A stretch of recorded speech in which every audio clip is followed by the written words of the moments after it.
लेकिन चलिए ठीक है, कुछ बातें हमको मुसलमान भाइयों से सीखनी चाहिए, अनुकरणीय है। देखिए जातियाँ वहाँ भी हैं, लेकिन उनके लिए सबसे पहले इस्लाम है।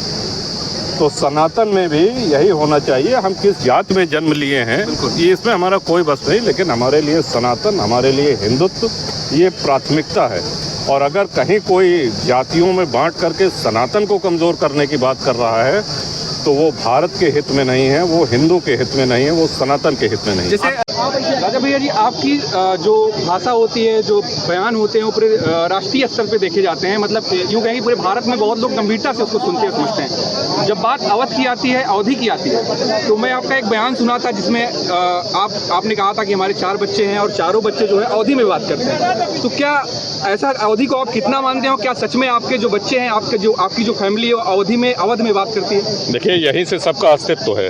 जो अवध के वासी हैं, अवध के कारण ही उनका अस्तित्व है। और इस बात पे हमको भी बहुत गर्व है और हर अवधवासी को होना भी चाहिए। अच्छा, अवधी भाषा एक वो मातृभाषा ही नहीं है, बल्कि आप समझिए कि वो देव भाषा है। उसमें तुलसी बाबा ने श्री रामचरितमानस की रचना की और रामचरितमानस हर हिंदू के घर में आपको मिलेगा। बिल्कुल। तो हमारे लिए बड़े गर्व और सम्मान की और सौभाग्य की बात है कि हम लोगों ने अवध भूमि पे जन्म लिया है। अब जैसे हमारे पूर्वजों ने, हमारे पुरखों ने इस भाषा को जीवित रखा, इसको आगे बढ़ाया, वैसे ही हम लोगों का भी दायित्व है और हम लोगों के बाद आने वाली पीढ़ी का दायित्व है। क्योंकि अगर आप चाहते हैं कि आपकी क्षेत्रीय भाषा जीवित रहे तो अपने बच्चों से उस भाषा में बोलना शुरू करिए। बिल्कुल, नहीं तो उस भाषा का 20-25 वर्षों में अंत हो जाएगा। एक तरफ विकास, जैसे बीजेपी ने कहा कि योगी आदित्य ने कहा एक रहेंगे तो नेक रहेंगे, उसमें आपने भी सहमति दी कि जुड़ेंगे तभी बचेंगे। वहीं प्रदेश सरकार और केंद्र सरकार जाति जनगणना लाकर क्या इस तरह से जातियों की जातीय अस्मिता नहीं जागेगी? जिस इलाके में जिसकी बाहुलता होगी, क्या एक रहेंगे, नेक रहेंगे और जाति जनगणना अस्मिता उभरेगी नहीं जातियों की? बड़ा अच्छा प्रश्न है आपका।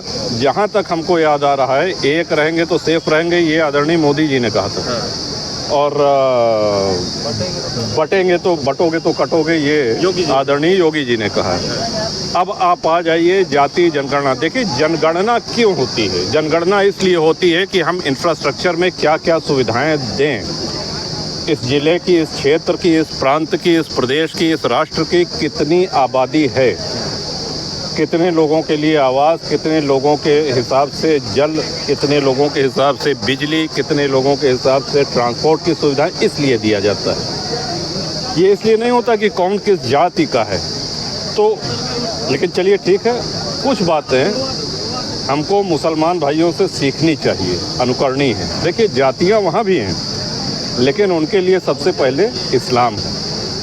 तो सनातन में भी यही होना चाहिए। हम किस जात में जन्म लिए हैं ये इसमें हमारा कोई बस नहीं, लेकिन हमारे लिए सनातन, हमारे लिए हिंदुत्व ये प्राथमिकता है। और अगर कहीं कोई जातियों में बांट करके सनातन को कमज़ोर करने की बात कर रहा है तो वो भारत के हित में नहीं है, वो हिंदू के हित में नहीं है, वो सनातन के हित में नहीं है। जैसे एक सवाल और भी रहेगा सर कि जिस तरह से भारतीय जनता पार्टी को छोड़ दिया जाए तो भारत में 27 से ज़्यादा पार्टियां हैं, कोई भी खुलकर इस तरह से मुखरता से हिंदुत्व और सनातन की बात नहीं करता है। जनसत्ता दल को गठन के अभी 7 वर्ष हुए हैं और जिस मुखरता से आप आवाज़ उठा रहे हैं सनातन को लेकर और हिंदुत्व को लेकर, इसमें आपको लगता नहीं है कि सामाजिक जो सद्भाव है उससे भी हासिल की जा सकती है? पूरा सद्भाव है। वसुधैव कुटुंबकम का जो उद्घोष है ये सनातन का उद्घोष है। सिर्फ भारत ही नहीं, पूरा वसुधा, पूरी धरती हमारा परिवार है।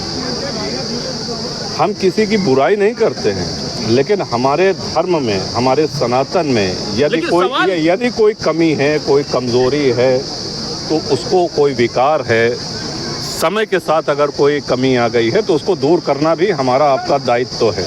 हम किसी की बुराई थोड़ी कर रहे हैं। जैसे अभी भी हमने कहा कि हम कह देखिए जैसे मुसलमान भाइयों से ये अच्छाई लेने लायक है। सर सवाल इसलिए भी है कि उत्तर प्रदेश, बिहार जैसे राज्यों में कोई घटना होती है तो बड़ी मुखरता से उसको मीडिया भी उठाती है, और बंगाल जैसे, मुर्शिदाबाद जैसे घटना हो जाती है उसमें बड़े बड़े नेता चुप हो जाते हैं, मौन हो जाते, उसमें भी आपने आवाज़ उठाई थी और मुखरता से आवाज़ उठाई थी। इस सवाल पर हमने मुर्शिदाबाद पे भी आवाज़ उठाई, हमने बंगाल की हिंसा पे भी उठाई, हमने पहलगांव के आतंकी हमले पे भी जहाँ पे ध्यान देने की बात है, धर्म पूछा गया, जाति नहीं पूछी गई। और एक महत्वपूर्ण, अमरनाथ जी की यात्रा आरंभ होने वाली है। अमरनाथ जी की इस यात्रा में थल सेनाध्यक्ष, बीएसएफ के जो है मुखिया, सीआरपी के मुखिया, सारे अर्धसैनिक बलों के मुखिया, ये क्यों हैं? आप कभी खुद चिंतन करिए। 80,000 सैन्य बल और अर्धसैनिक बल लगता है, तब हम लोग अपने आस्था के केंद्र बाबा अमरनाथ जी का दर्शन कर पाते हैं। ये गंभीर स्थिति है भारत की। और वहाँ भी कोई ये नहीं कि फला जात के लिए छूट है।